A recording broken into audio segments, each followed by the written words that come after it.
Welcome to USTC360. I'm Ginger Chang. Today, we bring you Jimmy Woo's story again and focus on the re-entry of inmates, a key moment after they are released from prison. According to the National Institute of Justice, a majority of inmates leave prison with no savings, are largely uneducated and unskilled, that after 1 year of release, 60% of former inmates have trouble finding employment in the legitimate labor market. One individual who is at the forefront assisting ex-offenders transition smoothly into society is Nicole Rochad. Welcome, Nicole. Thank you. So first off, can you tell us a little bit more at what you do at the New York Office of Appellate Defender? Yes, so the Office of the Appellate Defender, known as OAD, represents indigent defendants on their criminal appeals cases. So once you're convicted of a crime already, whether by a guilty plea or at trial, you can file an appeal on your case. So our office represents people who are mostly incarcerated long-term in upstate New York, in New York State prisons. The majority of people coming out of prison in New York State are on parole or post-release supervision. So your first level of challenge is that you are mandated to oblige by their rules for anywhere from 5 years to the rest of your life. So the threat of being re-incarcerated is always hanging over your head. I would say second is housing. Yeah. New York City has a major housing crisis, whether or not you've been in prison. Oftentimes people haven't maintained any family ties, and so they're essentially homeless. They are sent through the homeless shelter system or into three-quarter houses by parole. These places are drug-ridden, crime-ridden, very unstable, not safe, and I haven't had a client receive their own permanent housing in under 2 years once entering this process. So it's a very long, difficult process to negotiate and sort of maintain your composure, especially if you're trying to piece together the rest of your life. Then there are the obvious factors, like people don't want to give people jobs with felony records. Parole has discretion over what kind of job you can work or not. Wow. So I've had clients who've been able to get jobs as personal trainers or at gyms or this or that, and the parole officer says no for whatever reason they find fit. Well, Nicole, you bring up some really good points because when Jimmy was released, he was shy and shocked by how much the world changed. Because after being in jail for 13 and a half years, his life there was pretty much set in routine. Yeah. Let's go take a look in the first segment. I was released June 28th, 2009, after serving 13 and a half years in prison, and it was the most happy day of my life, of course, and it is a day that I will never forget. I was picked up by my girlfriend at about 7 a.m. that morning. The first thing that she wanted me to do, she wanted me to strip naked in the parking lot and douse myself with a gallon of water because she believed that I needed to wash away the evil spirits from my body before getting into her car. Of course, we weren't able to do that because I was still on prison grounds. So she drove me to a gas station. It was my first walk in the free world, and there were cars at the gas station waiting, having their tanks filled. And as I was walking by these cars, I just had this sudden fear that they were somehow going to just hit me because I had not been around a moving vehicle for a very long time. And when I was around a moving vehicle, it was always being under escort while I was handcuffed and shackled. So in that way, I felt a bit protected because I knew that there were officers around me and things like that. And of course, this was, again, my first walk as a free person after 13 years of incarceration. It's like superstition, I guess, in, my culture that you wash the bad away and you throw away the clothes that you wore in there because you don't want to take it with you. I brought him new clothes, I brought him a gallon of water, and I told him I wanted him to change because I didn't want him, to start his new life with everything he's already been through. I was terrified. I ran back to my girlfriend's car after I was done cleansing myself and changing my clothes.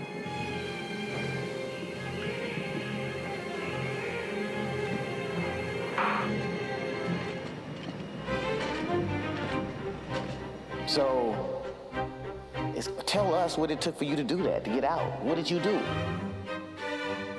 What did you do when you was 18 right there? What did you think? Now I'm gonna do whatever it takes to survive. Do whatever it takes. So I can prove people like you wrong.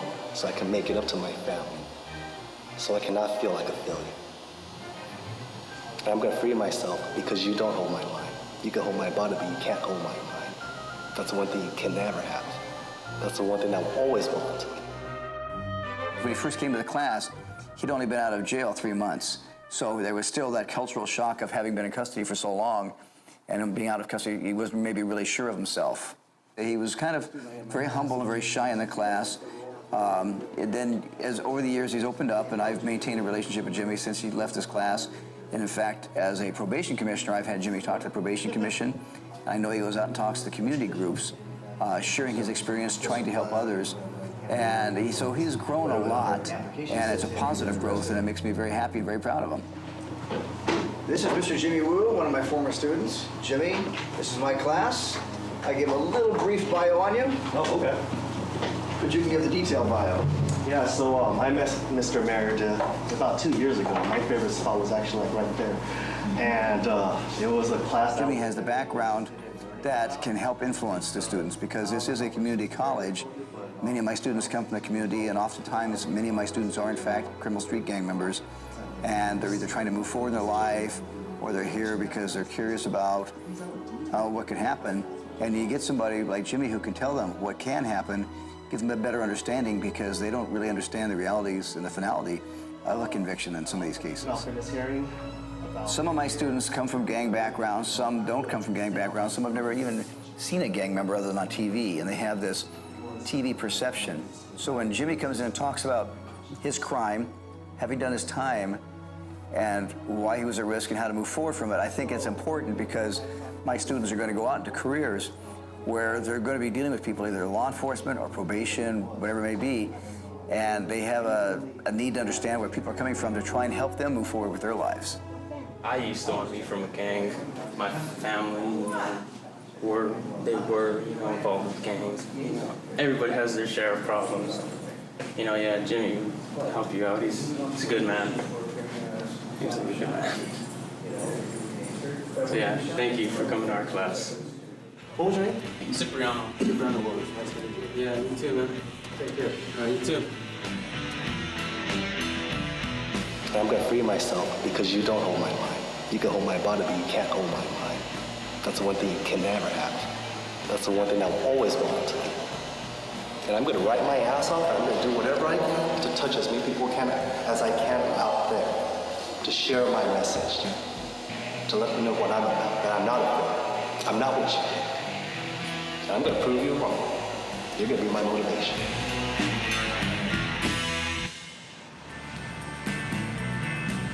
I think it's profound to get to hear someone talk so openly and honestly about what it's like to be incarcerated. I think it's something that I have wondered about but have not been able to ask anyone about, and I think it's a very important thing to know about.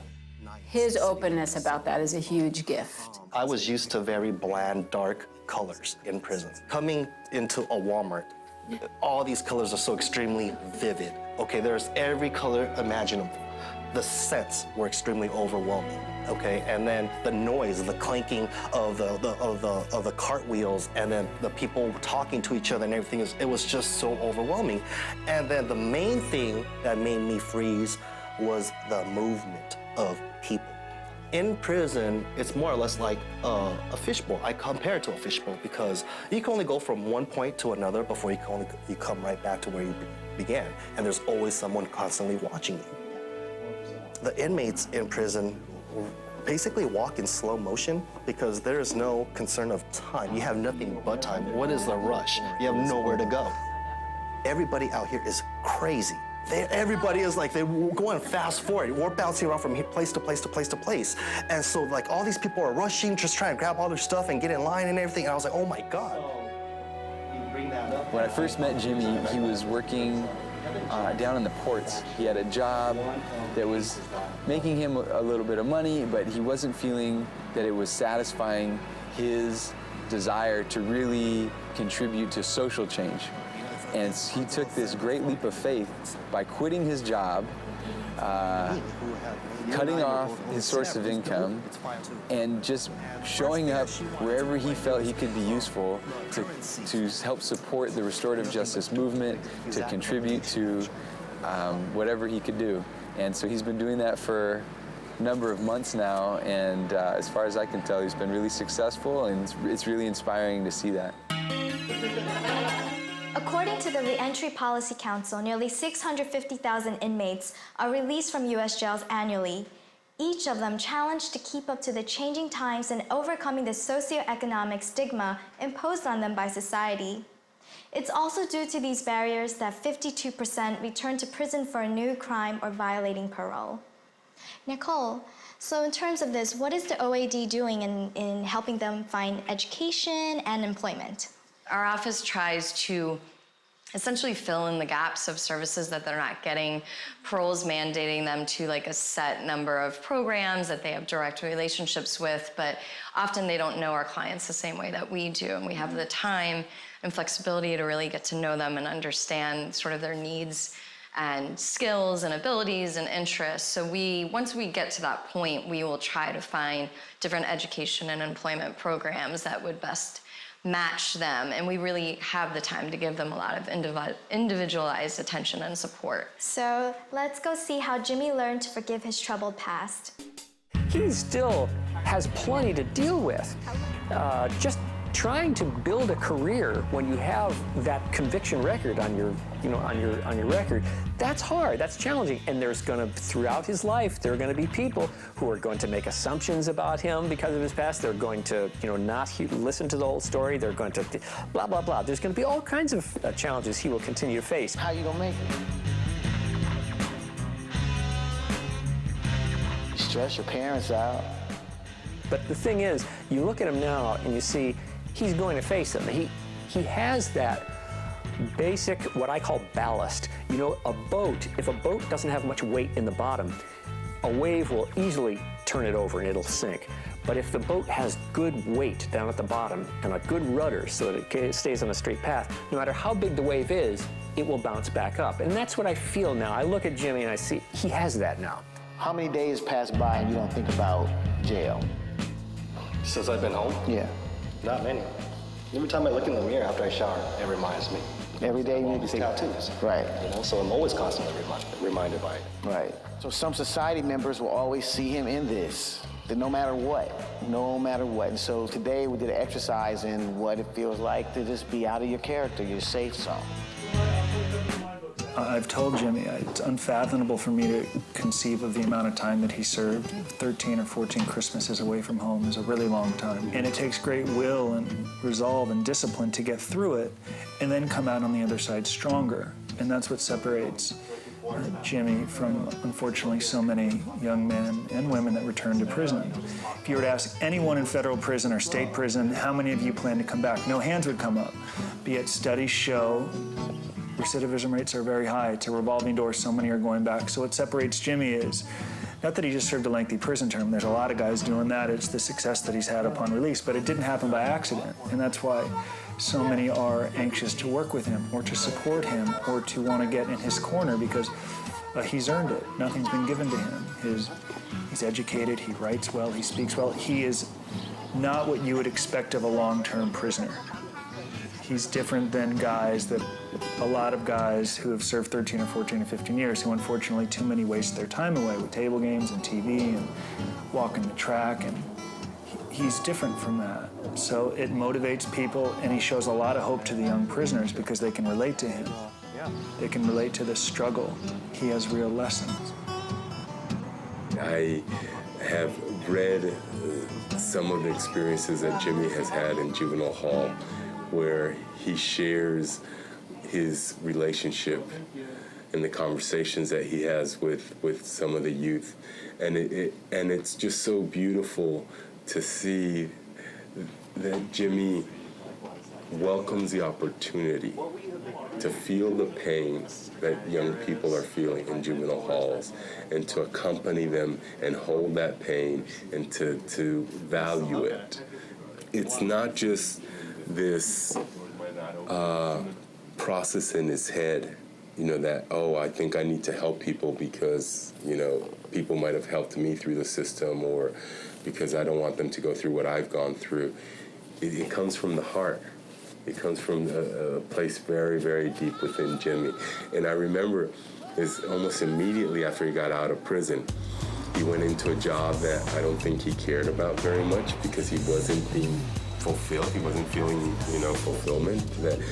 And he had this enormous desire. I mean, he would call me and text me. He's like, I want to help other kids. I want to be doing this. And quite honestly, I was fearful that he was going to be so disillusioned and disappointed because those opportunities weren't coming right away that he was going to give up on it. But he never did. He kept on looking for ways to get in, and he met different people, and he, just kept beating that drum until those doors started to open. He's opened those doors for himself, and it's very admirable. I actually met Jimmy at a conference, at a gang conference in San Francisco. He sat in on one of the discussions that I gave. And, he just has that energy, right? You can tell that his heart is completely committed to his own recovery and that of giving back to the young men and women, so then he can provide them with mentorship. We are 5 dots, and the 5 dots at one time in my life stood for Asian pride because, of course, I was in prison, and everything is separated by race in prison. So I was with the Asians, and it just was a symbol again, for me to show other people that, hey, I'm Asian and I'm proud of being Asian. So it's so different because the culture is completely different. Many people in prison have tattoos, and it's on display. They're proud of it. They want everybody to see this is who I am. Look at my tattoos and stuff like that. But out here, it's different. In the free world now, people want to cover their tattoos, especially if it's stupid like these. They're embarrassed of it. So I think it's kind of strange how it's such different worlds. In prison, you are proud of it. You want people to perceive you as a hardened criminal. Of course, in the free world, you want to disguise everything. You want to hide everything because you no longer want people to think of you as a criminal. You want people to think of you as a professional, as an everyday person. And I am guilty of that as well. I used to be proud of these, and now I'm embarrassed. I'm ashamed. So that's why I'm getting these removed. And the others feel pain, even though if I'm not giving them the consent. I had heard a lot about him, so I had already heard that he was wonderful, and he is. That's my experience of working with him. He's very intelligent, and he's a very hard worker, and he has a good understanding of what my clients have been through. That's tremendously helpful. These days, most of my work as a lawyer is representing inmates in prison who are called lifers because they've been given a sentence of life in prison. However, under some circumstances and at a certain point in the time that they're in prison, they can go through a process to be allowed to parole, to leave prison. And I represent them in those parole hearings, help them prepare for their parole hearings, help them prepare for parole. And Jimmy's very helpful because he has a pretty good idea of what they're going through, even though he was never a lifer himself. And he's a really fine writer, so that is very helpful, having somebody who writes as well as he does. When I first came on board here at Inside Out Writers, I charged myself with meeting with those folks that really were critical to the success of this organization. And Jimmy's name continued to come up as someone that I needed to meet with. They said, you have to meet Jimmy Woo. And so I said, okay, I'll get to it. And then finally I was able to connect with him, and we had a meeting here at IOW. And at that time, I clearly understood why everyone was adamant about my meeting him. I was hugely impressed with his passion, his knowledge, and his commitment to helping minors detained in these juvenile facilities. He is someone that's been an advocate for them, and someone that truly understands what these young people are going through, having been through it himself. So he is someone that I greatly admire and respect for the work that he's done. Jimmy had asked me, he goes, I'm going to put you down as a reference. And I said, that's fine. And they called me and they said, we're doing a reference check on Jimmy and this is what we'd like to know. And so I gave him my recommendation, both as his professor and both also as a probation commissioner, that I strongly encourage them to hire him because he does make a difference in people's lives. One day he's going to be a leader and a very important person in our community, our state, and probably in our country. He's going to go places. He's got the motivation, the determination, and you know, there's an old saying about you pull yourself up by the bootstraps and move forward. He's done that and going beyond my expectations so soon. I mean, it's been less than 3 years. Welcome. Thank you.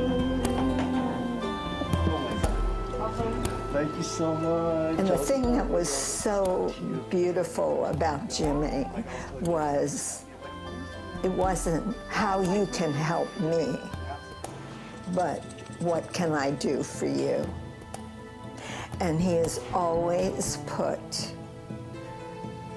his passion for the program, for other juveniles, front and center. And he's never, ever, ever complained, which worries me because I'm afraid he's going to be selling pencils outside the church to make ends meet. No, seriously, I know it's going to work out. I feel now that whatever Jimmy does with, as a person, as a friend, but as a writer especially, I will enjoy seeing where it goes. He's going to make something positive with that gift of writing that he has, whether it will be a book, whether it will be articles, whether it will be just letters to people who will collect them and then later publish them. We have no idea, but he's already doing it. He doesn't need to become anything or finish anything. He's complete. Well, thank you very much for following me these past few months. I hope that you all learned something new, and I hope to see you all again soon. Bye.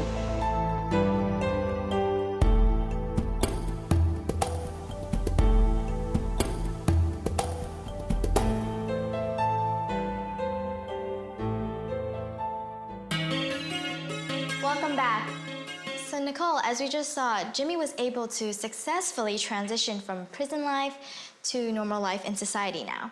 So can you tell us more how effective has OAD been to address the issue of recidivism? One of my graduate student interns last year pulled our internal data for the years 2006 and 2007 and compared it to the state rate of recidivism for those years and found that we had a significantly lower rate of recidivism.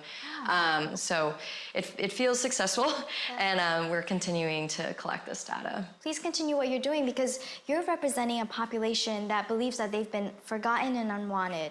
So thank you very much for being here. Thank you so much for having me. And my team and I would like to personally thank Jimmy and his family for letting us into their lives. I'm Ginger Chang, and I'll see you next week.